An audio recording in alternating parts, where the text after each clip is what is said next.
I am sitting yet again in the sleeper cab of my truck, and I have 8 more days until I turn it in. Morning, folks.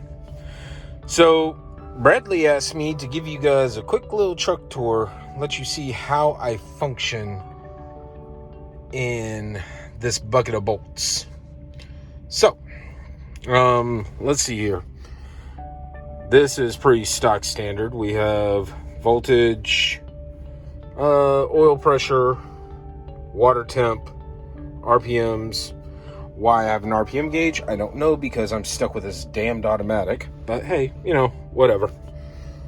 Regular fuel, diesel exhaust fluid, speedometer, and that's a lie. I'm governed at 65, which sucks. And secondary primary air pressure. Got a suspension gauge right there. Navigation phone. My primary phone goes here, which I've got set up back there right now to show my work area. And what we not so affectionately call the how should we say this, the female dog in the box. She likes yakking at you and annoys the hell out of me.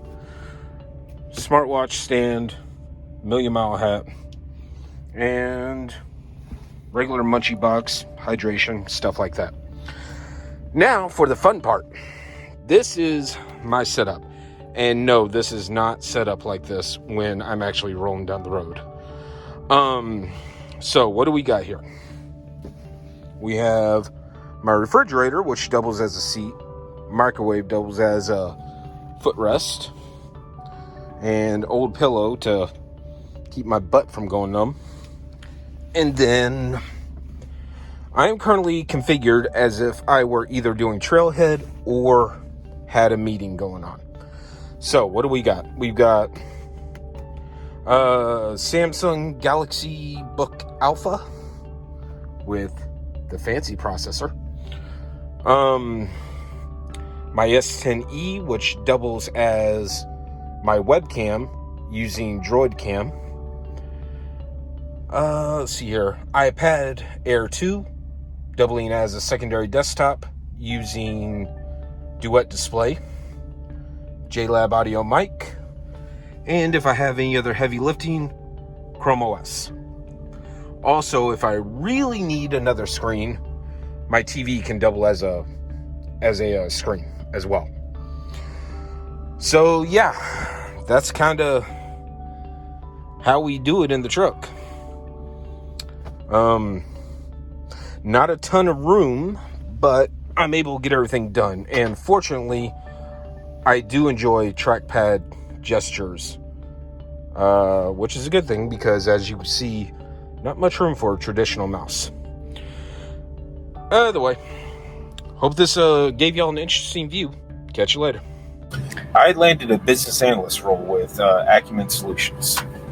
The program, Talent Stacker Development Program, is absolutely invaluable in that it gets you going down the correct path, and it gives you that instant support system of people who are there solely for the purpose of, hey, you're new around here? Come here.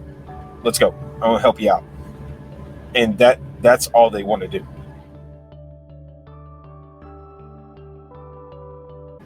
I'll put it to you this way. I've been doing this since 2005.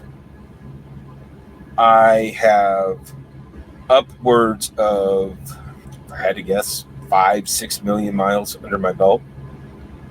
And the industry's gotten worse and worse and worse ever since I got in here, between overregulation and cars getting less aware, trucks getting less aware. But I'm not going to go too deep into it. Suffice to say that I'm done with it. And I've got a 6-year-old grandson at home that is no longer satisfied with grandpa has to go out to make money. That's no longer a satisfactory answer in his 6-year-old brain.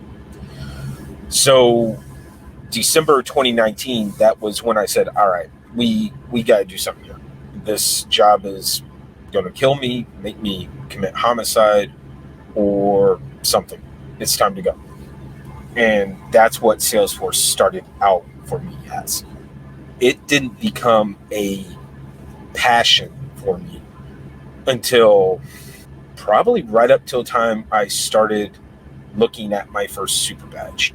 It went from being, this is something I'm doing to get out of the truck, and I think I can make roughly the same amount of money, and I can be home more, and all the other ancillary reasons to do it, to I'm doing Salesforce because I want to do Salesforce, and to hell with the rest of it.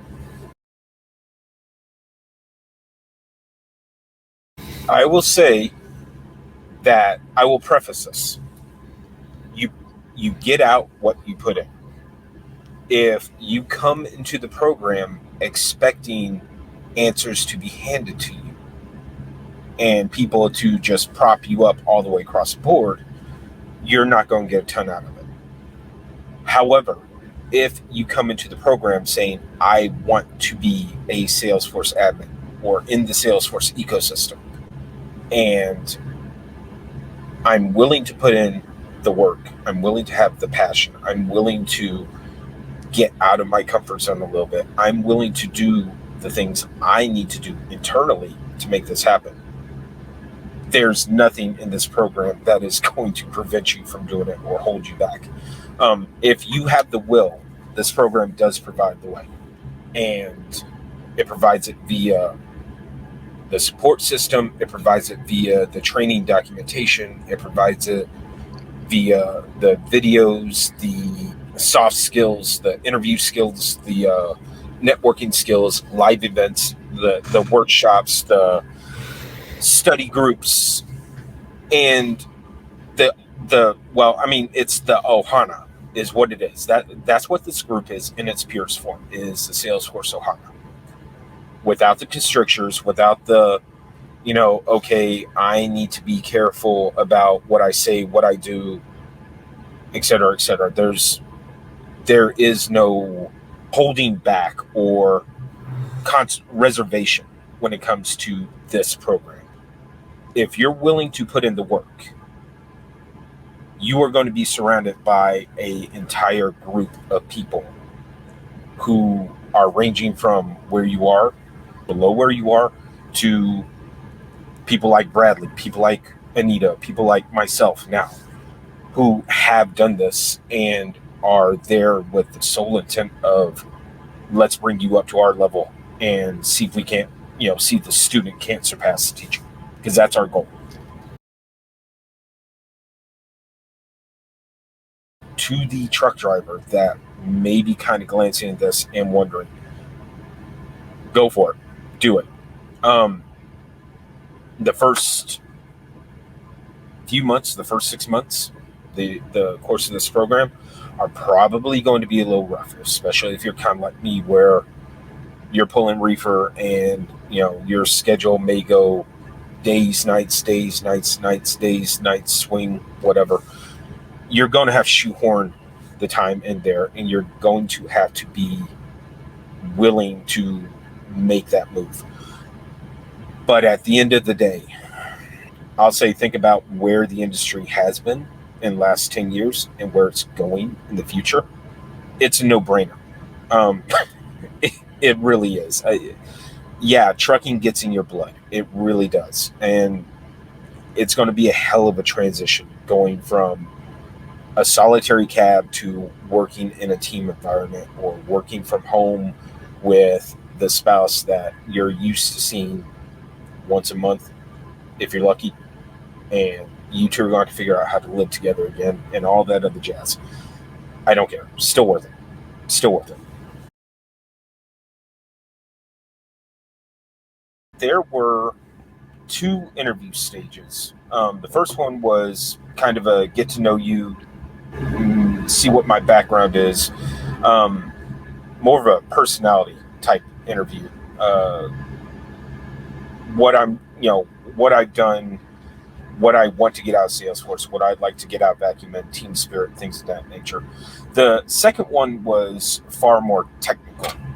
It revolved around a scenario setup where I had to walk someone through doing something that seems on the surface, dead simple, but you need to walk them through it as if they've never done it before.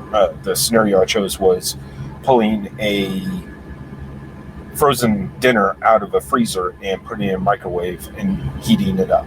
And if you think about something along those lines, we do something like that every single day, but if you actually break down the componentry of it, it becomes kind of challenging to relay. So that was the goal of that one in part. The rest of it was more stock, what's the difference between a profile and a role and a permission set, and how would you handle this particular requirement, things of that nature that you more expect from a technical job interview. I came into this program pre-certified. What initially intrigued me about it were the areas that I was still weak in. I'm coming from a vocational background. I went high school, military, truck driving. So I have no experience with resumes, no experience with interview processes, no experience with networking or any of that stuff. Those were the things I was actually looking for when I came to the program. And those are things that it actually helped me with far more than just the stock certification. I am not naturally a networker. If I have a purpose of conversing with someone and dialogue, I'm perfectly fine with it, as illustrated by this interview process. But insofar as actually reaching out to people and saying, hey, connect with me, or something along those lines, that is way out of my comfort zone. Always has been. So the program provided somewhat of a 3-step scenario for me. First step, getting into the Facebook group, which is far more laid back, far more relaxed. It's Ohana in the purest sense. We're all driving towards a single goal or a single set of goals, but it doesn't have the label of professional the way LinkedIn does. So it's a good way to dip your toe in the water, so to speak. Okay, I'm with like-minded people. We can relax. We can enjoy conversation, etc., etc. You don't have to be nearly as deliberate as you do with your post on LinkedIn.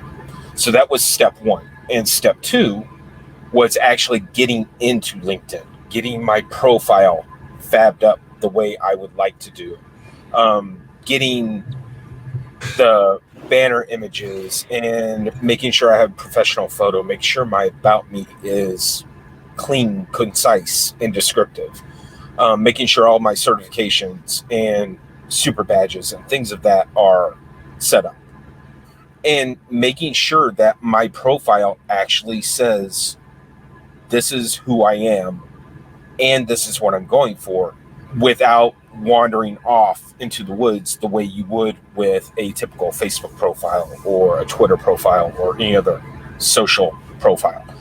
Hence the reason why LinkedIn is considered professional label, because of the way it's structured and the way you have to brand yourself on there to get noticed. And then third step was getting out of my comfort zone, which started with me going back to a Facebook group and adding people on the Facebook group that I hadn't interacted with in any other way, shape, or form, and starting conversations with them, and then slowly tide pool expanding out that circle and getting myself comfortable enough to reach out to people who weren't on my level of experience or weren't on my level of trying to move into the Salesforce world, getting comfortable reaching out to directors of marketing at Salesforce or things of that nature. I'm not going to run off any names, but there are quite a few. We've got a couple of electricians. We've got a plumber too. I think there's one that's coming from an architectural background or carpentry background. There's 2 or 3 that are coming from EMT backgrounds, that type of thing. I would say do a lot of the things I did, but invest more time into it. As I've said, networking is not my strong suit. I'm not a hyper social person. I'm not an extrovert by any stretch of the imagination. So pushing myself out of that comfort zone a little bit quicker would probably be one thing I would need to do. Investing more time in various videos and some of the workshops that I've had to miss because I'm running, 60-hour a week job, things of that nature. Making more time for things that are integral to the Facebook group itself. That and posting more frequently on LinkedIn, posting more articles, sharing people's posts, things of that nature. It's less about, in my mind, time commitment and more about passion. If you're getting into Salesforce as just another job, whatever, you're not going to have the wherewithal, mental bandwidth, or capability to commit the amount of time that you need, especially if you're already doing full-time job raising kids. I know there's a few in there that are doing that as well, or full-time job, going to school, whatever the case may be. Everyone has their own story. So we all have 10, 15 minutes in a day, maybe an hour if we're lucky, something along those lines. And it has to be one of those situations where you want to take the time to get in and peruse Facebook for a second, like a couple of posts, jump on LinkedIn, post, reshare something, and do a badge or two.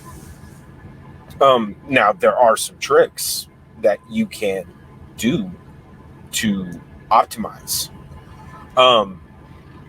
You can get the Trailhead Go app on either Android or iOS. You can't do challenges, but you can do the quizzes for badges. You can, when you're taking your 30-minute lunch break from work or something along those lines, fire up one of the videos that are posted up in the Facebook group instead of turning on Real World Timbuktu or whatever the hell the latest one is. I don't know. But it's one of those things where you have to take what time you do have and choose, not just because of obligation, but because you want to sit down and dig into the Salesforce world. When I got into Trailhead for the first time, I was completely lost. And that's where, for someone who's truly just getting in Salesforce, this program is actually invaluable. I actually hung up the idea of Salesforce for a full year. So I was introduced to this via VetForce in October of 2018, right after Dreamforce 2018. So either September or October, by a friend who's been in Salesforce for over a decade, is hyper enthusiastic about it. She is a true evangelist. And I got in VetForce, and I made a Trailhead account, stumbled around for about 2 weeks, said, you know what, I don't have time to focus on this right now. I don't know what I'm doing. I don't know where I need to go. I had half a dozen half-finished badges and a couple of modules that were a quarter way finish. Enough. It wasn't until I made the commitment to get out of the truck that I actually sat down and buckled down and looked at Trailhead again and started figuring out for myself what I needed to do. VetForce had some guidance that got me started down the right path, but I had to work through and figure out exactly what I was doing beyond the guidance I got from VetForce on my own. And that's how I got both my certifications, were on my own. I didn't do any study groups or any of that stuff. It was basically brute forcing my way through. The program, Talent Stacker Development Program, is absolutely invaluable in that it gets you going down the correct path, and it gives you that instant support system of people who are there solely for the purpose of, hey, you're new around here? Come here. Let's go. I want to help you out. And that's all they want to do. I realized that I was almost certified when I took the web session practice exam, and realizing I got a passing grade on that. So that was phase one. Okay, I'm almost I'm ready to be certified and move on to the next phase. To the purposes of the program, though, I think one of the big things that the program helped me with vastly was imposter syndrome. And that was due from a combination of, one, pulling me out of my shell a little bit, but two, also helping newer people and realizing, okay, maybe I actually do know what the hell I'm talking about. And I've always been the type of person where things click with me the best when I'm explaining to other people. New concepts solidify as I'm explaining. That part of it, I think that's aspect, I'm ready to truly transition. I'm no longer an imposter. I can do this. I can make money at this. I can make this move for real. And it's not just a piece of paper and a hobby.